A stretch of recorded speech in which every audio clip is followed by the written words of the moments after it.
20대 대선을 두 달 앞둔 지난 2022년 1월 건진법사 전성배 씨와 윤석열 전 대통령 부부가 친분이 있다는 의혹이 불거지자 윤 전 대통령은 무속인을 만난 적도 없고 김건희 씨와 함께 전 씨를 만난 적도 없다고 반박했습니다.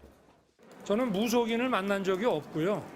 제가 그 세계일보에 언급된 분은 우리 당 관계자 분께서 이분이 많이 응원하신다고 해서 인사를 한 적은 있습니다만은 배우자분과 같이 만나신 건 아니에요? 네, 그건 아니고요. 하지만 김건희 국정농단 특검은 이 발언이 거짓이라고 판단했습니다. 윤 전 대통령이 부인 김 씨로부터 건진법사를 소개받아 함께 만난 적이 있다는 겁니다. 특검은 또 소윤으로 불릴 만큼 밀접했던 후배 윤대진 전 검사장의 친형 윤우진 전 용산 세무서장과의 관계도 거짓말을 했다고 판단했습니다. 가까운 후배의 친형이다 보니까 그 자기 뭐 괴로운 얘기 이런 걸 제가 들어준 적은 있습니다만은 제가 무슨 공식적으로 무슨 변호사를 선임하거나 저보다 변호사 더 많이 합니다. 하지만 실제로는 2012년에서 2013년 사이 뇌물 혐의로 수사를 받던 윤우진 전 용산 세무서장에게 변호사를 소개해준 적이 있다고 봤습니다. 특검은 이 두 가지 발언이 공직선거법상 허위사실 공표에 해당한다며 윤 전 대통령을 재판에 넘겼습니다. 다만 장모가 남에게 한 푼 손해 끼친 적 없다거나 김건희 씨가 주식으로 손해만 봤다는 등의 발언은 기소되지 않았습니다. 공직선거법상 허위사실 공표죄로 벌금 100만 원 이상이 확정되면 당선 무효형에 해당합니다. 이 경우 국민의힘은 대선 당시 받았던 400억 원대 선거 보조금을 반환해야 하는 처지가 될 수 있습니다. MBC 뉴스 윤상문입니다.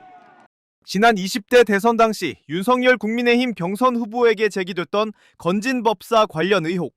한 행사에 참석한 윤석열 당시 후보에게 관련 질문이 쏟아졌습니다. 당시 윤 후보는 건진법사와 부인 김건희 씨가 함께 만난 적이 있냐는 질문은 딱 잘랐습니다. 저는 무속인을 만난 적이 없고요. 제가 그 세계일보에 언급된 분은 우리 당 관계자 분께서 이분이 많이 응원하신다고 해서 인사를 한 적은 있습니다만은 선거에는 원래 다양한 분들이 오잖아요. 그래서 저는 스님이라고 소개를 받았습니다. 네, 불교인이라고. 네. 배우자분과 같이 만나신 건 아니에요? 네, 그건 아니고요. 네. 김건희 특검팀은 윤 전 대통령이 김 여사로부터 전 씨를 소개받았고 셋이서 함께 만난 사실도 있다고 결론 내린 상황. 특검은 윤 전 대통령이 허위 사실을 공표한 것으로 보고 공직선거법 위반 혐의로 추가 기소했습니다. 또 그가 2021년 12월 윤우진 전 용산 세무서장에게 변호인을 소개한 사실이 없다고 말한 것도 허위 사실로 보고 역시 기소했습니다.